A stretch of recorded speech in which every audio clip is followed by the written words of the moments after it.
A Course in Miracles, Workbook for Students, Lesson 167. There is one life, and that I share with God. There are not different kinds of life, for life is like the truth. It does not have degrees. It is the one condition in which all that God created share. Like all His thoughts, it has no opposite. There is no death, because what God created shares His life. There is no death, because an opposite to God does not exist. There is no death, because the Father and the Son are one. In this world, there appears to be a state that is life's opposite. You call it death. Yet we have learned that the idea of death takes many forms. It is the one idea which underlies all feelings that are not supremely happy. It is the alarm to which you give response of any kind that is not perfect joy. All sorrow, loss, anxiety, and suffering and pain, even a little sigh of weariness, a slight discomfort, or the merest frown, acknowledge death, and thus deny you live. You think that death is of the body, yet it is but an idea, irrelevant to what is seen as physical. A thought is in the mind. It can be then applied as mind directs it, but its origin is where it must be changed, if change occurs. Ideas leave not their source. The emphasis this course has placed on that idea is due to its centrality in our attempts to change your mind about yourself. It is the reason you can heal. It is the cause of healing. It is why you cannot die. Its truth established you as one with God. Death is the thought that you are separate from your Creator. It is the belief conditions change, emotions alternate because of causes you cannot control, you did not make, and you can never change. It is the fixed belief ideas can leave their source and take on qualities the source does not contain, becoming different from their own origin, apart from it in kind as well as distance, time, and form. Death cannot come from life. Ideas remain united to their source. They can extend all that their source contains. In that, they can go far beyond themselves. But they cannot give birth to what was never given them. As they are made, so will their making be. As they were born, so will they then give birth. And where they come from, there will they return. The mind can think it sleeps, but that is all. It cannot change what is its waking state. It cannot make a body nor abide within a body. What is alien to the mind does not exist because it has no source. For mind creates all things that are and cannot give them attributes it lacks, nor change its own eternal mindful state. It cannot make the physical.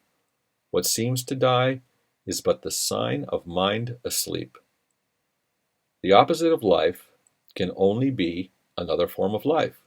As such, it can be reconciled with what created it because it is not opposite in truth. Its form may change. It may appear to be what it is not. Yet mind is mind, awake or sleeping. It is not its opposite in anything created, nor in what it seems to make when it believes it sleeps. God creates only mind awake.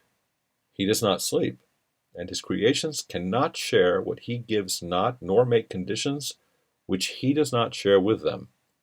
The thought of death is not the opposite to thoughts of life.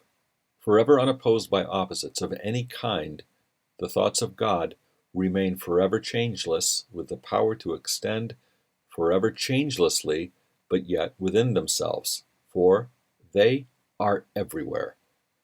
What seems to be the opposite of life is merely sleeping.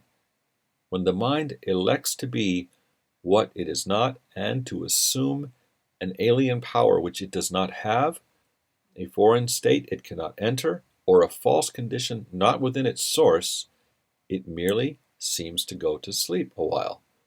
It dreams of time, an interval in which what seems to happen never has occurred. The changes wrought are substanceless, and all events are nowhere. When the mind awakes, it but continues as it always was. Let us today be children of the truth and not deny our holy heritage. Our life is not as we imagine it.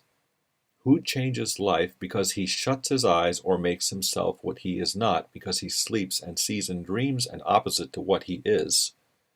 We will not ask for death in any form today, nor will we let imagined opposites to life abide even an instant where the thought of life eternal has been set by God himself.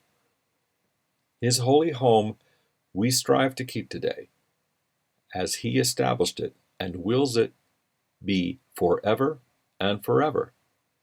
He is Lord of what we think today, and in his thoughts, which have no opposite, we understand there is one life, and that we share with him, with all creation, with their thoughts as well, whom he created in a unity of life that cannot separate in death and leave the source of life from where it came.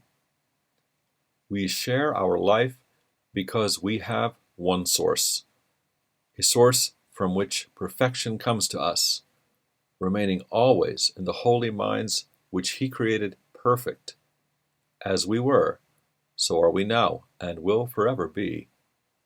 A sleeping mind must waken as it sees its own perfection mirroring the Lord of life so perfectly it fades into what is reflected there.